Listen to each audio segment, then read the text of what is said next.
I'm Jason Epperson, this is RV Miles, and it's time for this week's RV and Camping News Roundup.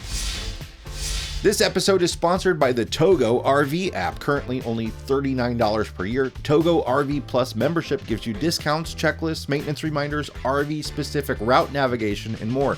If you've been thinking of joining, now's the time, as Togo RV Plus will soon go from $39 a year to $49.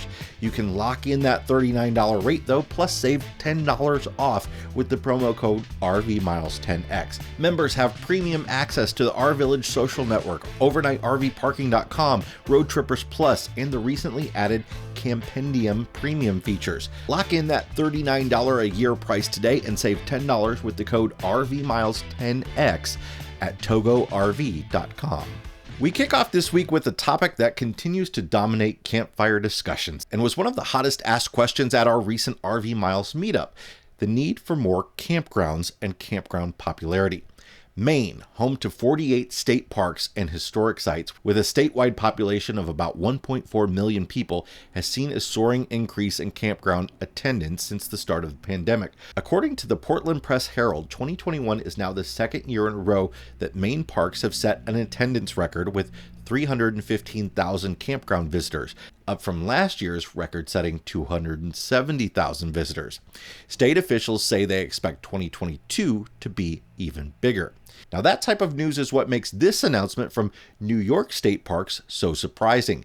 New York will decrease its camping season in 2022 by as much as 4 weeks in some parks. Speaking to a local NBC News affiliate, park officials were quoted as saying, "State parks periodically adjust the camping season schedule to respond to visitor demand and ensure quality." Well, that's vague. With a short camping season to begin with in New York State, and millions recently spent to improve parks in New York, the decision to reduce this season has left many confused, as the state plans to focus on the core camping season from Memorial Day to early October. Open and closing dates will vary with each state park. Letchworth State Park's camping season, for instance, will decrease by 4 weeks. They'll be open 3 weeks later than the 2021 season and close 1 week early, cutting a total of 28 days off the camping season. An indoor RV park in western North Dakota, yes, a campground that offers completely enclosed campsites, is suing the state over a denied license renewal. The campground alleges that in late 2020, the North Dakota Department of Health made it clear that its operating license for 2021 would not be reissued unless new, quote, cost-prohibitive conditions were met. The suit implies that these new conditions and the health department's involvement was all due to an ongoing dispute with the North Dakota Fire Marshal's Office, going back as far as 2016, when concerns were raised about safety in connection with how the park operated. In 2018, the State Fire Marshal's Office issued an order halting residential use of the park. The order was appealed, and before any judicial resolution could be found, the Fire Marshal's Office abandoned its order. The suit claims that the move was in order for the Fire Marshal's Office to coordinate with the Department of Health in shutting the park down. Now, there's a lot of gray water here, and no one seems to want to give any clear statements as to exactly what issues were raised or what was done to address them. The Watford, North Dakota campground, which opened in 2013, offers 10 insulated buildings equipped to house 160 RVs. Each building offers 8 bays, with each 50-foot wide bay able to accommodate 2 RVs. The sites provide water, electric, and sewer hookups for each RV, and apparently there's some sort of system that makes sure there's no carbon monoxide in the building. The suit alleges that the park invested $5 million in specialized equipment based on an expectation that the state would issue an operating license on the same basis as the original was issued. But the campground makes it very clear in the suit that they believe the Fire Marshal's Office sought to circumvent the park's right to judicial review by using the Department of Health as a backdoor to enforce the abandoned abatement order. According to several articles, the North Dakota Attorney General's office said in a written response that the state denies the allegations made in the suit and will answer the claims, quote, in due course. Calls to the North Dakota Indoor RV Park were answered by a recorded voice stating that the park was temporarily closed, but that storage space was available for rental. The lawsuit filed in the U.S. District Court is asking that state officials be forced to renew the park's operating license, or alternatively pay the RV park at least $5 million for the property improvements. No word as to where all the people who plan to winter in the park went.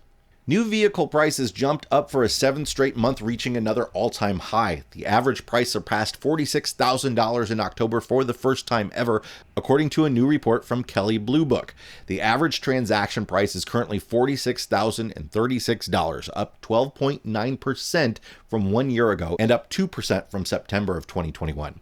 Trucks, along with SUVs and luxury automobiles, continue to drive the overall rise in price, with the average luxury buyer paying almost $62,000 last month for a new car. According to Kayla Reynolds, analyst for Cox Automotive, the current buyer is a mix between an impatient one and a desperate one, as inventory continues to remain well below healthy levels. Reynolds goes on to say that while the average transaction price jumped to a new record high, the average incentive package fell to a 20-year low. Buyers are accepting no haggle pricing, and much like we have been saying in the RV buying world, the same holds true here. It is absolutely 100% a seller's market right now. Automakers continue to focus on high revenue products, shifting away from more affordable sedans. Kelley Blue Book expects no immediate relief from high prices, as new vehicle inventory is expected to remain tight through the first half of 2022. The RV capital of the world, Elkhart, Indiana, continues to see impressive growth itself as multiple RV manufacturers continue to expand and branch out into nearby areas. Keystone announced this week it will open its 4th Cougar manufacturing facility, according to a recent article in RV Business. The new facility, which was slated to open last year but was put on hold due to the pandemic, will address the increased demand and allow the company to shorten its lead time on pre-sold units. A company we've been keeping an eye on all year, Ember Recreational Vehicles, celebrated the creation of its very first unit to come off the production line earlier this month. Among those in attendance were Dave Haylett and our good friend Josh Winters of Haylett RV. Josh you may know as Josh the RV Nerd here on YouTube. Haylett RV was there to take delivery of the Overland 170BH travel trailer, which they'll take back to the dealership in Coldwater, Michigan. Dave Haylett told RV Business that the unit will not be for sale and that he'll be adding it to his collection of vintage automobiles. That's how big of a deal this is. Haylett also went on to praise the management crew, saying, "You've got decades of experience here, but a new generation of trailer." Check out Josh's walkthrough of their Ember over on their channel, which we'll link to below. These off-road adventure trailers are clearly all the rage in the RV industry, and the growth doesn't stop there. Forest River also announced a major expansion in nearby Noble County as the company looks to ramp up its production of the Ibex travel trailer line. The 3-building facility will house the Ibex production, parts, and service center. According to RV Business, Forest River has invested well over $4 million to acquire 65 more acres in the area to develop 3 95,000 square foot facilities.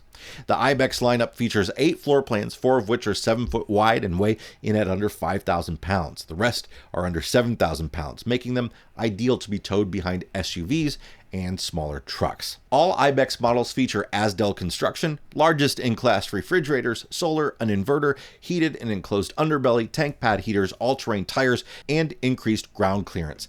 There's a central vacuum system, which is pretty unique for such a small RV, 12-volt televisions, which are better on power, Rhino Rack RTV tracks, panoramic front windows, and more. Finally, just a reminder that the RV Miles podcast now has its own YouTube channel. Come join Abby and me every week for a talk show style discussion on travel destinations, news, listener questions, plus interviews featuring people from all around the RV world. You can click the link in the description below to subscribe, and we look forward to seeing you over there as well. That's it for this week's news. Let us know your thoughts and opinions by leaving a comment below, and please hit the subscribe button for more videos like these. And remember, likes are free and they help our YouTube channel a lot. Here's last week's news video if you missed it, and here's a video that you haven't checked out yet. See you next time.